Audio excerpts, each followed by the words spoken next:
Bismillahirrahmanirrahim. Okey, hari ini kita akan masuk kepada satu topik yang baru, iaitu permainan sepak takraw. Ya, permainan sepak takraw.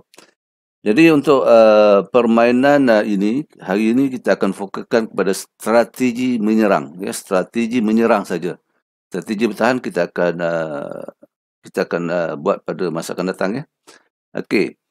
Baik, sebelum kita pergi kepada strategi ya, strategi menyerang, sebenarnya dalam tingkatan 4 ni, 4 dan 5 ni, dia lebih kepada kita belajar lebih kepada bagaimana strategi-strategi yang ada dalam setiap permainan ya. Itu yang kita belajar. Kalau di level maknanya kemahiran-kemahiran itu sebenarnya di level bawah pada tingkatan 4 dah, ya, 1 2 3 tu. Okey, baik. Tapi saya nak ulang sedikitlah tentang kemahiran-kemahiran yang ada dalam sepak takraw ni supaya kamu jelas, kamu nampak dan boleh fahamlah tentang permainan ini. Okey. Baik, pertamanya kita tengok yang di sebelah kiri ini, ya. Di sini ialah tentang kemahiran untuk menimang bola. Menimang M-E-N-I-M-A-N-G, bukan menimang bola. Okey, itu yang sebenarnya. Okay, ini kemahiran menanduk bola, ya, kemahiran menanduk. Dan ini kemahiran buat libasan, lipat. Kalau bahasa kita yang dalam permainan, rejaman ataupun lipat, itu dipanggil melibas. Okay. Kemudian menghadang, kalau istilah yang biasa dia orang gunakan ialah blocking, menghadang. Ya, kita menghadang, mengadang. Ya, mengadang, bukan menghadang, mengadang ataupun blocking.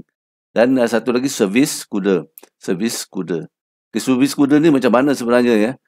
Servis kuda ialah dia servis menggunakan kekura kaki. Kalau kita tengok kaki ini tapak kaki dia, tapak kaki dan kasut ni, tapak kasut, dan sini belah atas berlawanan dengan tapak kaki belah atas ini. Ini dipanggil kekura kaki. Ya. Dan bila servis bola di sini, ini dinamakan servis kuda. Istilahnya ialah servis kuda. Baik, kita terus kepada permainan sepak takraw. Baik. Kemahiran asas sepak takraw, okey, saya dah jelaskan tadi tentang permainan kemahiran asas dia ialah servis kuda, servis sila. Servis ada dua ya. Servis kuda, servis sila, servis sepak pun satu lagi. Ya, sepak ni menggunakan dalam kaki. Menimang, mengumpan, melibas dan menanduk. Kemahiran asas ini digunakan ketika satu regu menyusun strategi. Okey, untuk susun satu strategi, kena ada kemahiran ini. Mereka perlu, pemain-pemain perlu menguasai setiap kemahiran ini dengan baik untuk menyusun serangan yang baik. Kalau ada kepincangan, contohlah melibang bola pun tak betul, maksudnya merata bila sepak bola dia tak dapat kawal dengan baik, ini akan menyebabkan strategi pasukan itu menyerang akan gagal, akan susah, akan menyukarkan pihak akan menyukarkan apit dan sebagainya, apit kanan yang buat libasan. Okey. Mungkin saya nak beritahu supaya nanti saya akan gunakan perkataan-perkataan ni ya. Sebelah, okey, di sini ialah tekong, dipanggil tekong, ya. Tekong sebelah, tekong di sini. Ini apit kanan. Apit kanan, apit A-P-I-T, kanan. Ya. Apit kanan, dan di sini ialah apit kiri. Macam mana nak tahu apit kanan kiri? Kita tengok tekong ni. Kalau tekong ni berdiri di sini dan matanya tengok dia menghadap ke jaring, makna dia sebelah kanan, tangan kanan tekong, makna ini apit kanan. Ini tangan kiri tekong, ini apit kiri. Okey, itu dari segi posisi. Nanti saya akan gunakan perkataan tekong, apit kanan dan apit kiri. Okey, itu tentang posisi supaya kamu jelas. Alright. Satu perkara yang kamu perlu tahu di sini ialah tentang ini berguna istilah-istilah yang digunakan oleh jurulatih. Okay, saya nak kamu cari servis sasaran 7 ataupun site 7. Okay, saya nak kamu buat servis sasaran 3. Saya nak kamu drop di sasaran 4, contoh. Apa di sasaran? Okey, ini kotak-kotak yang dibahagi, dibagi ni. Okey, tak lurus pula saya garis ni. Ini kotak-kotak yang dibagi ni dalam gelanggang takraw sebenar tak adalah kotak ni. Ini sebagai gambaran supaya pemain tahu di mana yang dimasukkan sasaran. Ini sasaran 1, sasaran 2, sasaran 3, sasaran 4, sasaran 5, sasaran 6 dan sasaran 7. Okey, itu yang dimasukkan sasaran. Okey, nanti ada gunanya kenapa kita perlu tahu sasaran. Okey.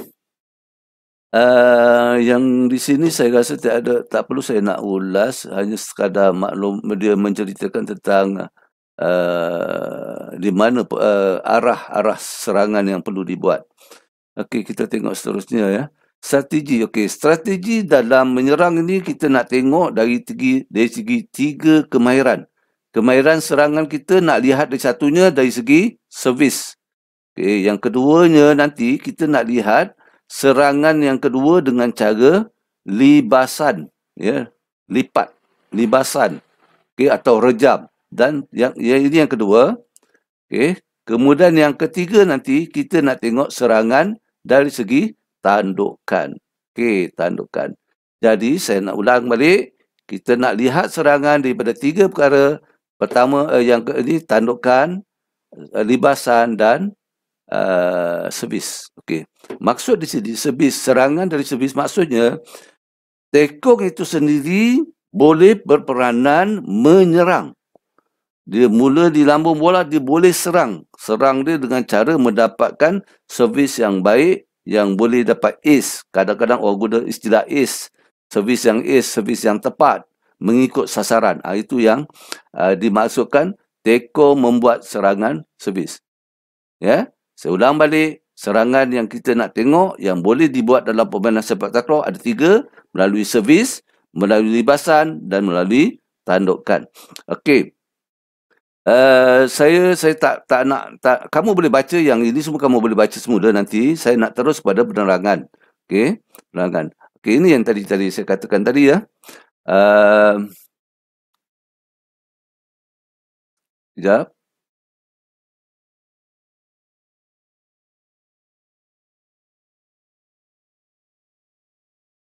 Okey ya. Baik.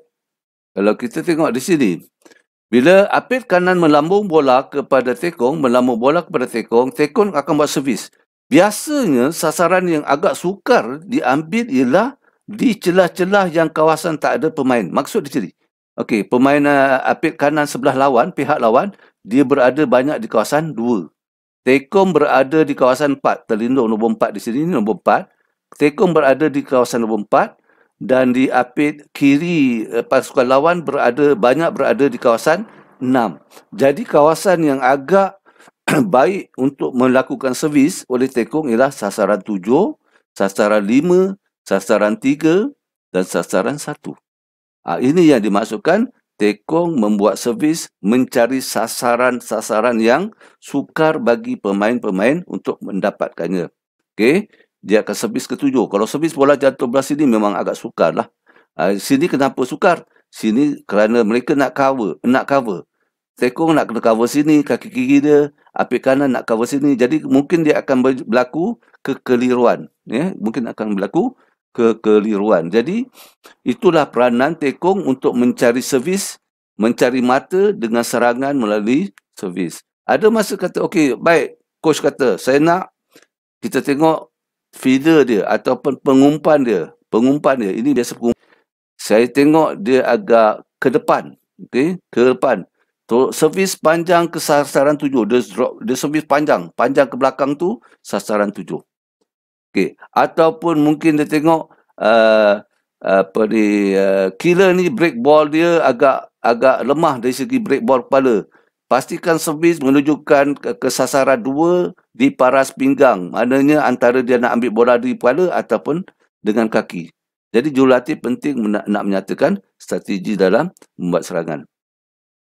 Okey, seterusnya kita tengok pada strategi untuk membuat libasan pula. Strategi yang kedua, tadi yang pertama apa? Servis. Kita ingat balik. Saya selalu ulang ni supaya kamu semasa kita belajar ni, cikgu dah cerita balik. Jadi kamu sentiasa refresh, ingat balik, yang pertama tadi servis. Okey, kita masuk yang kedua. Kedua ialah libasan. Libasan ni macam mana yang dimasukkan libasan ni? Okey, sekejap saya padam dulu. Saya lupa nak padam ni. Okey. Libasan ini dibuat oleh apit kanan, tapi tak semestinya juga. Kalau kita tengok dalam permainan peringkat-peringkat dalam STL ke peringkat antarabangsa pun, feeder ni dia pun sendiri boleh berperanan sebagai perejam sekali-sekali lah, tapi dia mesti ada satu pemain yang utama yang membuat rejam. Tidak semestinya api kanan, api kiri pun boleh, dan ada kala tekong juga. Dia pergi ke bahagian dekat jaring, dia buat rejaman, ada begitu. So maknanya rejaman itu penting. Rejaman, libasan ataupun orang kata lipat itu penting untuk mendapat mata. Okey, kita tengok strategi yang kedua dalam libasan ini. Ini yang dikatakan api kanan. Ini api kanan tadi, dia sedang membuat libasan. Libasan macam-macam atas kebakaran. Kadang-kadang kita tengok sesuatu tim itu menang bagus bila dia ada seorang perejam yang agak baik. Perejam, kadang-kadang label mereka sama, tetapi siapa perejam yang baik, yang dapat buat rejaman yang baik, dapat buat drop, dapat menipu, dapat drop tolak ke belakang, itu akan menjadi satu pasukan yang baik dan kemungkinan dia akan menang. Sebab ada kalanya feeder yang mengangkat bola ini tidak semestinya dia dapat angkat bola yang baik. Memang bola yang baik di kawasan sini, tapi kadang-kadang dia terlajak. Jadi kalau perejam itu baik, dia dapat mengambil bola tu. Dia dapat mematikan bola itu. Okey. Tak banyak saya nak ceritakan pasal libasan. Yang isi di sini ialah bagaimana perejam itu mematikan bola dengan menggunakan libasan. Dan biasanya dalam satu permainan itu, pertandingan itu, dalam satu perlawanan itu, biasanya memang perejam banyaklah membuat mata. Tekong ini, dalam servis ini, biasanya yang servis ace ini, mungkin dalam satu perlawanan tu mungkin 4-5 kali. Kalau yang baik mungkin 10 kali. Tapi yang lebih banyak mematikan bola ialah perejam. Yang lebih banyak mendapat mata ialah perejam. Okey. Kita tengok pula strategi yang ketiga. Strategi menyerang menggunakan tandukan. Sama seperti libasan, menggunakan tandukan. Ini tanduk Maknanya bola yang sampai kepada perejam, Kadang-kadang apa kelebihan mematikan bola dengan menanduk ni? Tenaga kurang sikit. Kalau kita semua nak merejam, akhirnya tenaga untuk perejam itu makin kurangan. Jadi ada masanya mematikan dengan bola, dengan menanduk itu lebih praktikal. Kita tengok keadaan, maknanya dia sama ada macam mana perejam ini nak mematikan bola dengan menanduk. Tengok arrow ni, nampak dia boleh lob ke belakang. Dia lob. Orang pemain semua menunggu kat depan. Dia tolak bola ke belakang, dia tolak ke tepi ataupun dia rejam dengan laju. Okey? Jadi itulah benda yang itulah perkara yang kita belajar hari ini, yang kita perlu dapat, kita perlu tahu dalam permainan takraw. Strategi menyerang ada 3. Melalui servis, melalui libasan dan melalui tandukan. Okey, sekian. Jumpa lagi. Terima kasih.